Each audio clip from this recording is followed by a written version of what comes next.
Que la paix soit sur vous, les Gaulois et les Gauloises, résistants à la dictature sataniste mondiale.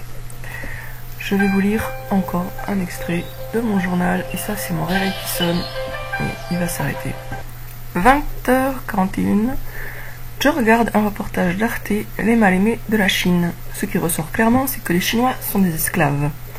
Esclaves de leur gouvernement, esclaves de leurs parents, esclaves de leur famille, esclaves de leurs amis et voisins. Leur histoire d'amour, ou du moins celles qui apparaissent dans le reportage, sont aussi ternes et sous contrôle que le reste de leur vie.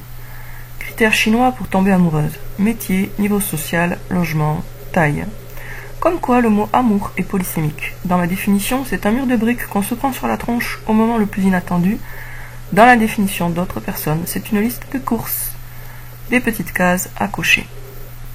J'ai dit que les Chinois sont des esclaves, mais depuis quelques mois, les Français en sont aussi. Sauf que les Français ne le sont pas de leur famille, ils le sont uniquement du gouvernement. Et quelque part, c'est pire. Au moins, les Chinois ont un entourage familial qui leur assure une forme de sécurité affective. Les Français, infiniment plus individualistes, n'ont même pas ça. Du coup, ils prennent leur nouveau statut d'esclave de plein fouet dans la tronche, et ça fait mal. Leur crédulité aux mensonges officiels et leur dépendance aux grands médias leur fait tout accepter. Et ceux qui voudraient refuser se retrouvent entraînés par ce grand troupeau docile. Nous, les complotistes, sommes des moutons noirs entraînés par un immense troupeau de moutons blancs et lobotomisés, troupeau qui galope vers un gouffre. On a beau ne pas être de la même couleur, on a beau rêver d'échapper au troupeau, on est entraîné par la foule laineuse et bêlante des conformistes. « Madame, il faut faire comme tout le monde !»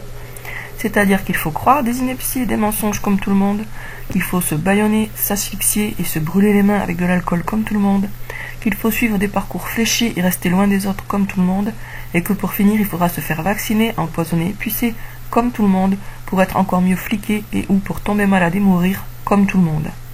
Je me relis et ne vois vraiment pas comment transformer la métaphore précédente pour qu'elle se termine bien, mais il va falloir.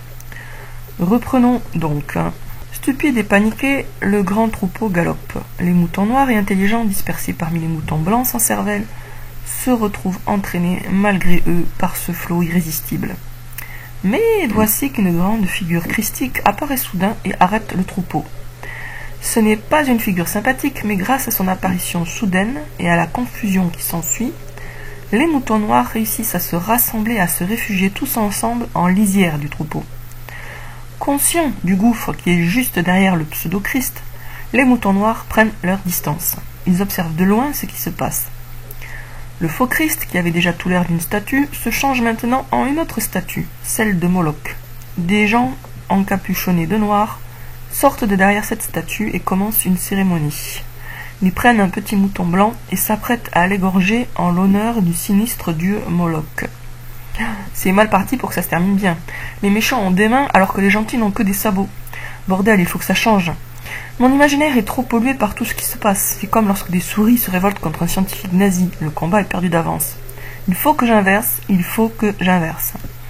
La fée Clochette apparaît face à Moloch et, d'un coup de baguette magique, métamorphose les satanistes en cancrelats.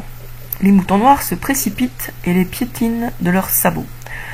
Quand ils ont terminé de réduire les méchants en bouillie, les gentils moutons noirs sont tous devenus des êtres humains, des hommes et des femmes libres. L'agneau est sain et sauf. Ils le rendent à sa mère et mènent le troupeau de moutons blancs paître dans de verts pâturages. Que c'était dur, mais j'y suis arrivé, plus ou moins. À mes lecteurs, c'est pour vous que je bosse. Je libère mon imagination pour que vous libériez la vôtre, pour que vous compreniez qu'un autre monde est possible, un monde libre et naturel. Celui-là même que Dieu a créé pour nous et dont le diable fait tout pour nous priver. Nous avons besoin de la nature pour être pleinement nous-mêmes et le diable le sait.